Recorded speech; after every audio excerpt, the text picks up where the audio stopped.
Gall bladder में stone और hernia एक ऐसी बीमारी है जो कि अब धीरे-धीरे ये कॉमन बीमारी होती जा रही है और एक तरह से कह दें कि ये महामारी के रूप में भी लेती जा रही हैं। प्रभात खबर की ओर से मेडिकल परिचर्चा कार्यक्रम का आयोजन किया गया है जिसमें laparoscopy surgeon doctor Abhay Kumar आज हमारे स्टूडियो में मौजूद हैं। सर स्वागत है हमारे स्टूडियो में धन्यवाद आपका। आनंद जी और प्रभात खबर का कि आपके माध्यम से अगर मैं कुछ समाज को बता पाऊँ, जैसा आपने बताया कि गॉल ब्लैडर के स्टोन और हर्निया के बारे में, तो दोनों को अलग-अलग अभी रखते हैं। गॉल ब्लैडर का स्टोन जैसा आप बता रहे थे कि गंगा नदी के किनारे, तो बहुत सही बात है।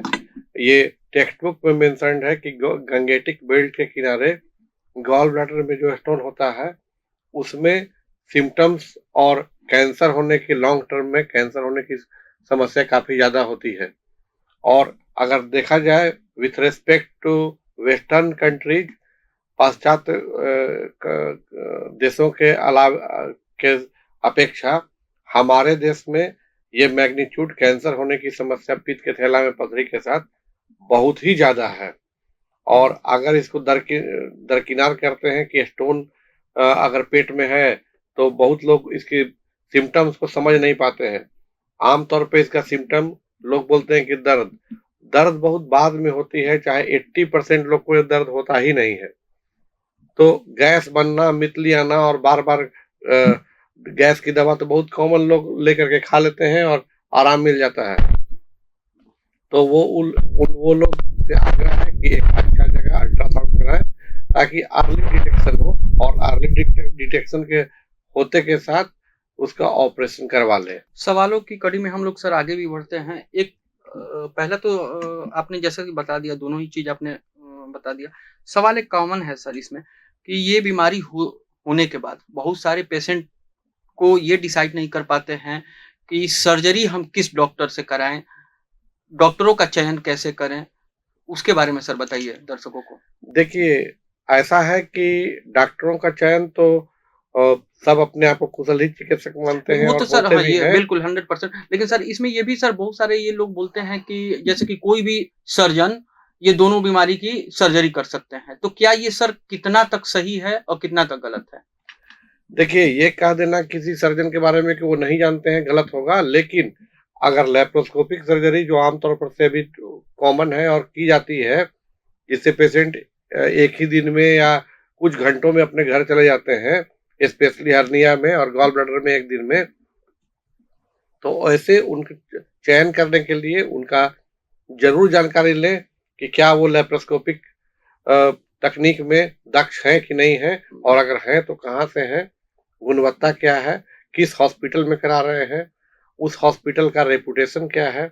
इन सब बातों का अगर ख्याल रखेंगे तो आउटकम अच्छा होगा। हर्निया को एक साइड रखते हैं, पहले गॉल ब्लैडर में लेते हैं सर कि अगर गॉल ब्लैडर के स्टोन को छोड़ दिया जाए, बहुत सारे पेशेंट को जैसे कि आपने बताया कि 80% मरीजों को दर्द नहीं करता है सर, तो वो लोग जब तक दर्द नहीं करता है तब तक पेशेंट ना अल्ट्रासाउंड कराते हैं ना ही डॉक्टर के पास जाते हैं। अगर वो स्टोन को छोड़ दिया जाए तो आगे उसका क्या साइड इफेक्ट पड़ता है? देखिए, अगर गैस की समस्या बार बार बन रही है और दवा खाने के पश्चात भी बार बार गैस बनते रहता है, तो दो प्रमुख जांच है, अल्ट्रासाउंड और अपर जी एंडोस्कोपी। अगर इसको रूल आउट कर बहुत अच्छे से कर सकते हैं, ये अल्ट्रासाउंड से बहुत अच्छे से पता चल जाता है कि पित्त के थैला में पथरी है कि नहीं। अगर गॉल ब्लैडर में पथरी है तो अवश्य ऑपरेशन करा ले, एक दिन में उसे निजात मिल सकती है। अगर ऑपरेशन नहीं कराते हैं तो बहुत लोग सोचते हैं कि छोटा पत्थर है, जितना छोटा पत्थर है, स्लज अगर कीचड़ है तो इवन मोर डेंजरस है देन फॉर्म्ड स्टोन, बड़े स्टोन से, क्योंकि वो छोटा है, पित्त की नली में चला जाएगा और पेनकेटाइटिस, जॉन्डिस कुछ भी करा सकता है। अगर आप एक व्यस्त गैस्ट्रो सेंटर को विजिट करेंगे किसी हॉस्पिटल में, तो आप पाएंगे कि वहाँ बहुत सारे पेनकेटाइटिस और जॉन्डिस के मरीज पड़े हुए हैं। अच्छा। तो मेडिकल बर्डन भी बढ़ता है और पेशेंट का कॉस्ट भी ट्रीटमेंट का बढ़ जाता है। पेशेंट की शारीरिक क्षति भी होती है। खास करके पेनकेटाइटिस एक ऐसी खराब बीमारी है जिसमें कि बाद में फिर उनको डायबिटीज और हमेशा पीठ में दर्द और पेट में दर्द की समस्या बनी रहती है, क्रोनिक पेनकेटाइटिस में मूव कर जाते हैं। तो उससे अच्छा है कि एक बार इलाज कराएं और हमेशा के लिए स्वस्थ हो जाए। तो बाद में सर ये जैसे ये तो पेंटाइटिस बोल रहे हैं, दूसरा ये चीज़ था कि क्या इससे कैंसर का भी बहुत सुनने में चांस होता है जी, कि हम लोग के क्षेत्र में, भारत के क्षेत्र में, गंगेटिक बेल्ट में जैसा आपने बताया, गॉल स्टोन लंबे समय पर रहने पर उसमें कैंसर होने की समस्या उत्पन्न होती है और बहुत ज़्यादा है हम लोग के क्षेत्र में। इसलिए समय रहते ऑपरेशन कराना ही एक उपाय है। ये हर्निया पे सर हम आते हैं। सर हर्निया को देखते हैं कि सर बहुत सारा हर्निया लोग बताते हैं कि दर्द भी नहीं करता है, लेकिन साइज़ उसका बढ़ते जाता है सर ये। तो सर हर्निया की अब एक दूसरा मिथ्या ये भी है कि बहुत सारे चिकित्सा पद्धति में ऐसा भी होता है कि हर्निया को गला दिया जाता है, दावे किए जाते हैं या हर्निया की ऐसे भी बिना सर्जरी की भी ये बीमारी ठीक हो सकती है। तो ये सर कहाँ तक सही है? इस पे प्रकाश डालिए। देखिए, जैसे आम तौर पर बात आपको बताते हैं कि किसी विद्यार्थी को जब आप परीक्षा लेते हैं, तो वो भयभीत होता है। वो उसको डर लगता है एग्ज़ाम देने से। उसी तरह किसी भी आदमी को अगर आप ऑपरेशन का बताते हैं, तो उसको भय लगता है, वो सोचता है कि बिना ऑपरेशन का कोई उपाय है क्या?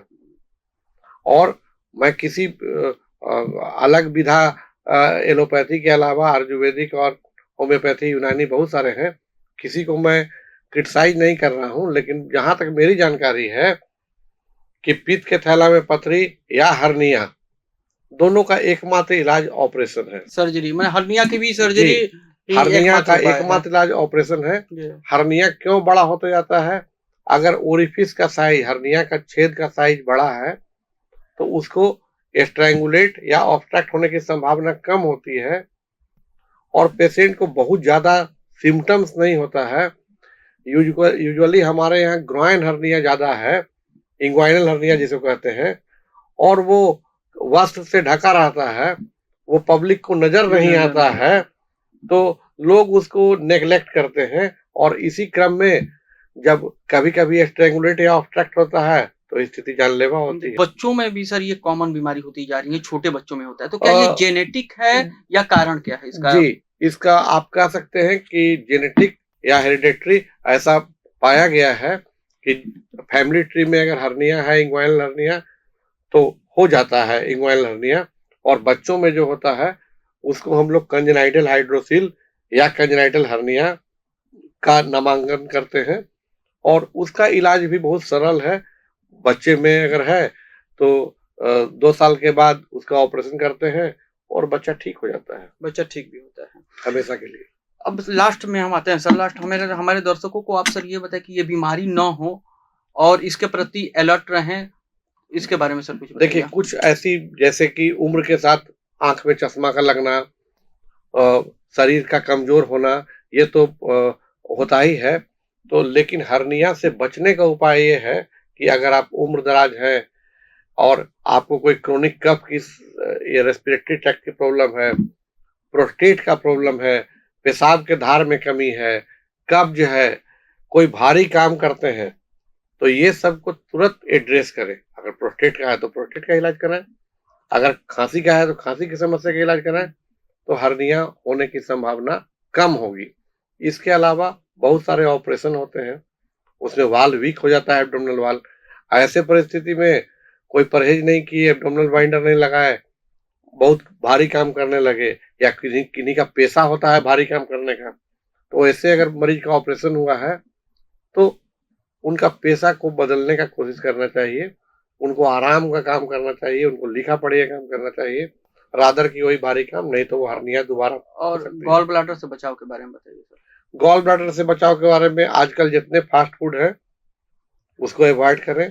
तेल, घी ज़्यादा खाने से इसका प्रभावित होता है, स्टोन बनने की संभावना ज़्यादा होती है, तो तेल, घी कम खाएँ, ये बनने नहीं देगा, और अगर बना हुआ है और ज़्यादा खाएँगे तेल, घी, तो उसको प्रेसिपिटेट कराएगा।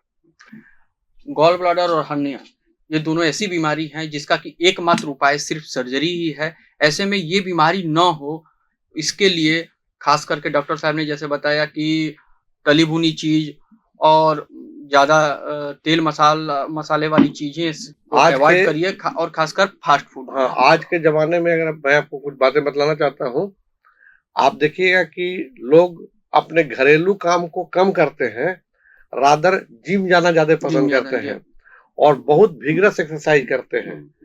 तो बहुत बच्चों में मैंने ये पाया कि उनको हर्निया हो गया बहुत विगरस एक्सरसाइज करने से, और जो कि बहुत अच्छी बात नहीं है। एक्सरसाइज उतना ही करें जितना शरीर को जरूरत है। स्वस्थ रहने के लिए एक्सरसाइज जरूरी है।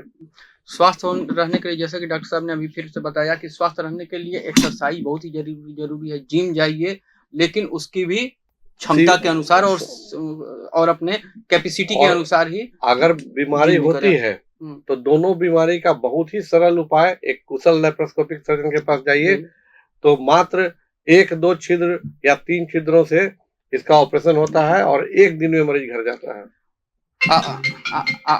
आपने सर अभी बताया और हमारे दर्शकों को आपने बीमारी के प्रति इतना जागरूक किया, इसके लिए आपको बहुत बहुत धन्यवाद। Thank you. प्रभातखबर.com, विश्वास वही, रफ्तार नहीं।